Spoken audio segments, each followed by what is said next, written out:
Hey y'all, it's Sherry with KNS Farms. It is May 20th and it is so nice outside this morning. It's 72 degrees. We had a bunch of rain yesterday and the day before, and it cooled things off a lot. And I did a video a couple of weeks ago when we planted our sweet potatoes, and just wanted to come back and show you how well they're doing.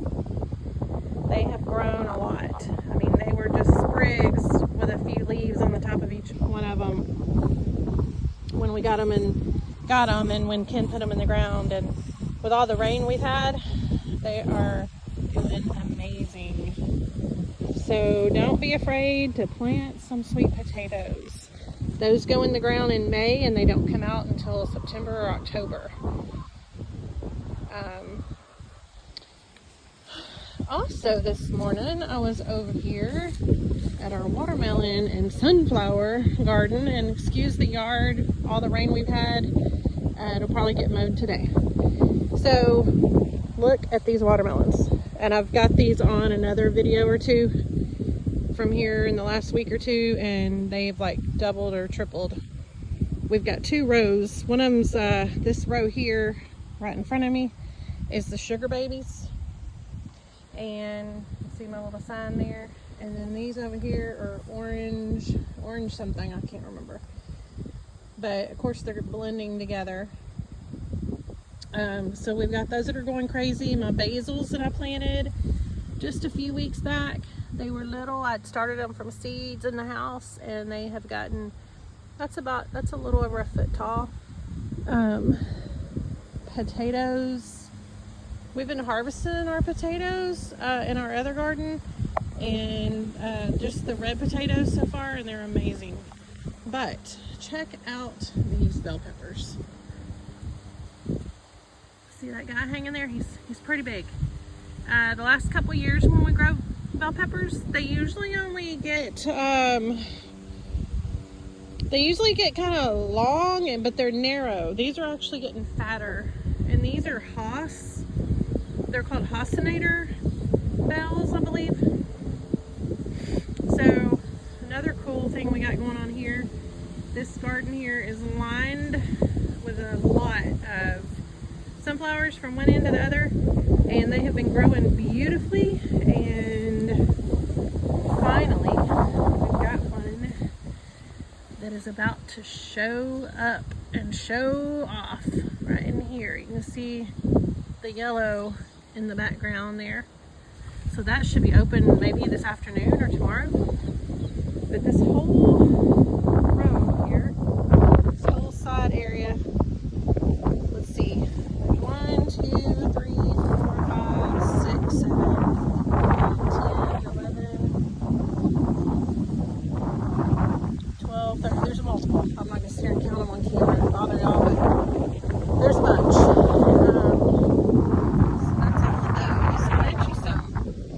Nothing says you can't plant some sunflowers.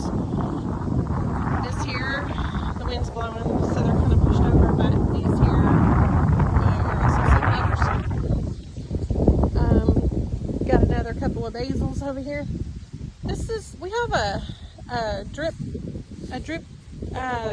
system on this one. You can see that black there. We've not had to water an extreme amount lately because we've had a lot of rain.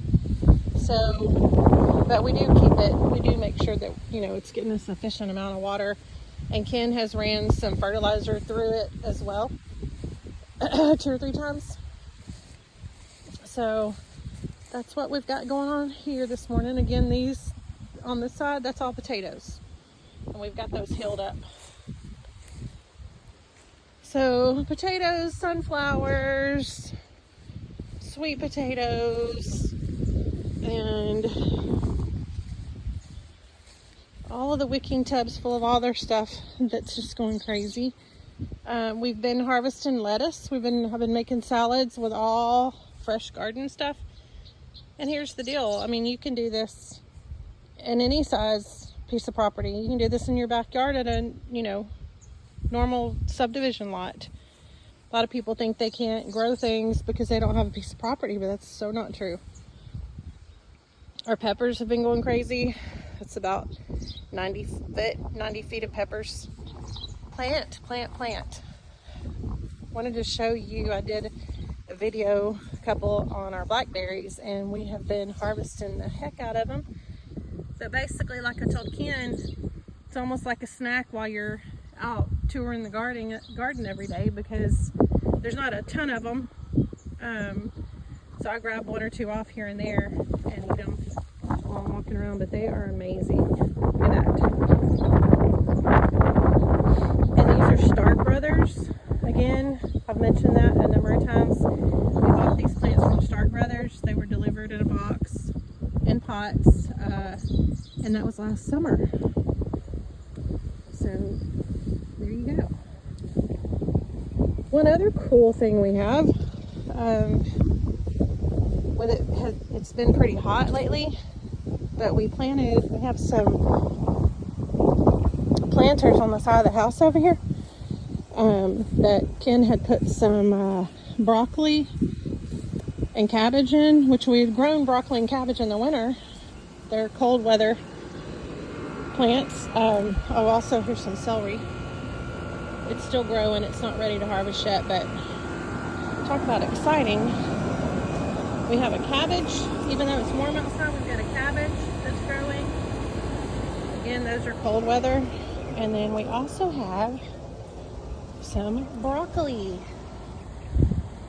I don't know how well it's going to do since it's a little warmer weather right now, but it's finally producing. So we've got those, and we do have some more tomatoes planted over here that are producing. We've been having a lot of problems with the horned caterpillars eating the leaves off of a lot of the tomato plants, and then we've had some army worms eating the tomato itself, so it's been kind of a pain in the rear. But what's really cool over here, so this is our other potato section, and we've harvested where you just see dirt. We've already harvested all those, so we've got a bunch more. But check out our tomatoes. Our tomatoes are going crazy. This is the best production we've had, but a lot of them, we're either getting blossom end rot or something's eating them before we can even get to them. But there's plenty. So hopefully, I'm gonna try to, I don't like spraying with anything. I usually use DE, diatomaceous earth, to try to ward off any insects, but I'm considering something a little stronger, and we have some good stuff that's not real bad in the shop. But these are San Marzanos, and these San Marzanos are like for paste and tomato sauce. Of course, they're for anything, but a lot of people use them to make their own sauce and paste and whatnot. These plants are covered, absolutely covered, and it just terrifies me to think of the worms and bugs getting to them before they turn red. I've had a few already. I've pulled a handful of them that were starting to turn red, just to let them finish ripening in the house. But I mean, they're covered. So plant you some San Marzanos, and they produce. So that's what we got going on over here. We've been pulling squash, have given a bunch away to family and some friends, and we've eaten a bunch of them. Last year I canned or froze a bunch of our squash, had a freezer full of that. This year so far, because we're just now starting to really produce, we've just been eating them.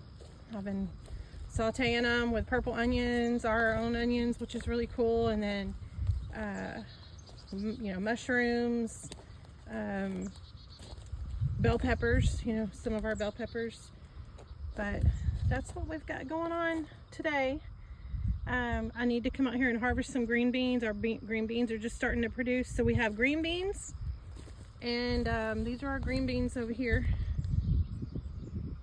on this row. And then we have Supremo beans, which we learned about through Andy and Megan on True Grit. It's their favorite beans. So we're growing some Supremo beans. They just, right now they're flat, and I don't know how long it takes for them to actually get a nice sized bean in them. So probably gonna reach out to Megan and ask her. Here's one. Here's a nice size one right here, I think. There you go. That one's a nice size. So the thing I have a problem with, that I struggle with, is when some things are ready and some things are not. Like, I've harvested a bunch of green beans in the last few days, but it's not enough to cook. So I try to wait for more. So it's not like I'm harvesting a whole mess of them all in one day to cook them that evening. It's kind of like a little here, a little there. But anyway, I'm going to come back out here shortly. And Ken and I have already walked the garden this morning. He's doing a little work this morning. So I'm just kind of out here. Thought I would do a video. Here's another Supremo bean. Thought I would do a video updating how things are progressing over here and letting anybody know that watches that you can really grow this stuff anywhere. It doesn't have to be on a big piece of property. Bees in the pollinating the flowers in the squash. That's a must to get your squash production. There's one right there. If they don't get pollinated, the squash that starts growing doesn't develop.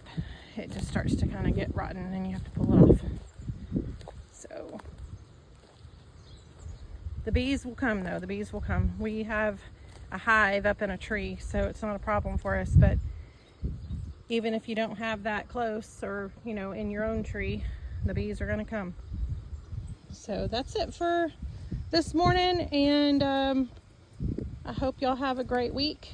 It is Tuesday. We've got a bunch of stuff we've got to get done this week, and hope y'all enjoyed the video.